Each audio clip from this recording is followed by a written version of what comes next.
For more reaction now, I'm joined by political analyst Dr Levy Ndou, who joins us virtually from Hartbeespoort. Dr Ndou, thank you so much for your time, as always. A lot to talk about, a lot to digest. A lot of what we've seen pan out in those elections wasn't a complete surprise.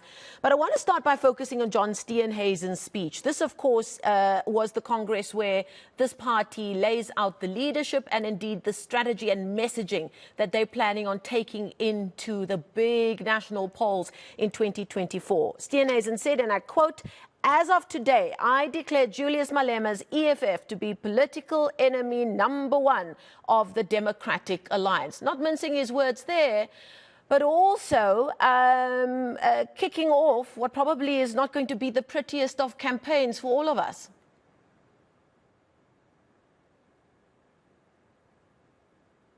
Dr. Ndou, you are muted. Can you please unmute yourself? Sorry about that. Good afternoon to you. Good afternoon to Please the start viewers from at home. scratch. It was quite expected, to have this kind of results for the Democratic Alliance, and for many reasons why we had this kind of results. But specifically, if we have to look at what John Steenhuisen said about the EFF and to a certain extent the ANC, I saw this as a launch for the DA's election campaign for 2024. And I've seen the DA trying to position itself, having to identify those that might work with the DA and those that might not work with the DA. But I think it's quite too early to make a pronouncement about other political parties, and I'll tell you why. Politicians, through their leaders during the 2021 local government elections, spoke about not going to work with other political parties, but at the end of the day, we saw these political parties working together or assisting others to get positions. My view and sense is that the Democratic Alliance appears to be ready for the 2024 elections, but they are quite sure that they might not get the majority. And that is why they are looking for other political parties to join them in order to form a coalition government. Why do you think he made a point of calling out Julius Malema and the EFF so often during his speech? Like we said, quite early before the elections, but very much almost casting the villain in the story that's going to be the DA's campaign to get to the union buildings. Is that the role that you see that they've cast the EFF as in the us against them campaign that they will probably be running? This is one pronouncement that might work for them or might not work for them. But in the main, it is very dangerous to make this kind of pronouncements. I say so because politicians would, based on many circumstances, be forced to work together, and these are the words that they might require to swallow at the end of the day. But I think it has a history. The EFF has been frustrating many political parties when it comes to coalition governance, especially in the metros.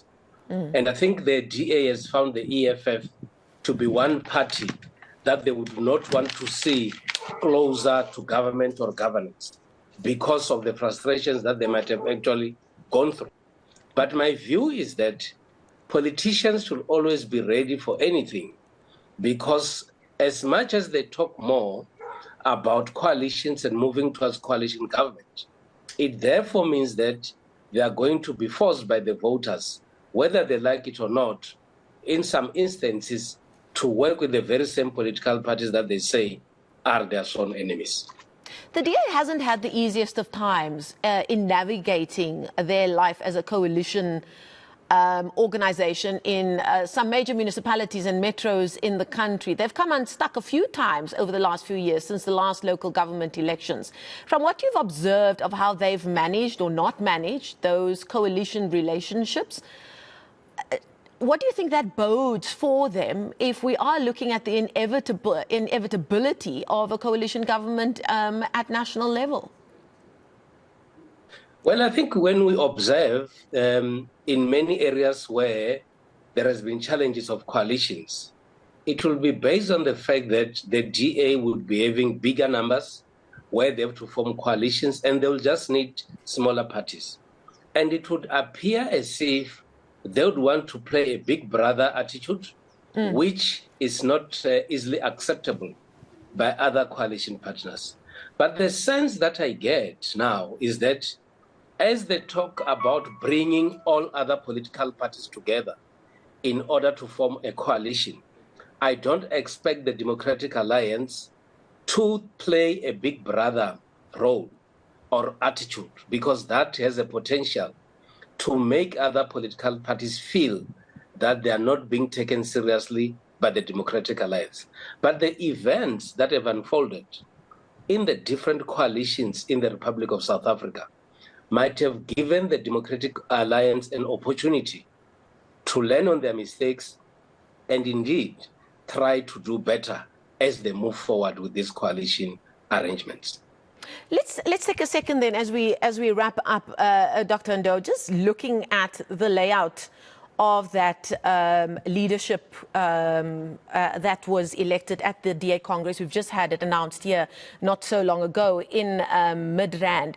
For a party that spends a lot of time ensuring that they put their best foot forward in terms of optics, on how they look, how they sound, how they're organized, is it a surprise to you that not one black female has made it into the leadership of the Democratic Alliance? We are moving towards the 2024 general elections in South Africa. And as I've indicated earlier, the statements, the character of this conference of the DA was that of launching for the 2024 elections. And my sense is that they had to require some form of continuity and stability in the party as they approach the 2024 elections. The unfortunate part is that we do not have black women that are in the leadership positions of the Democratic Alliance. And you would agree with me that there's a lot of talk about ensuring that women are also accommodated in positions of power in the body politic in South Africa. Other political parties are actually doing so, and in the main, the major political parties. But the unfortunate part is that this time with the DA, we don't have such people in leadership positions. And of course, what they would say as the reason to defend themselves will be that this has been the will of the delegates, and unfortunately, there is no black woman who is actually occupying this kind of a position. It is also, in my view, one other area that the Democratic Alliance has to look at if indeed they have to put an emphasis on diversity and representation in the leadership of the party. Okay, we're going to leave it there. Thank you so much for your insight, political analyst Dr. Levy Ndou, joining us virtually there from Hartbeespoort. We thank him for his time.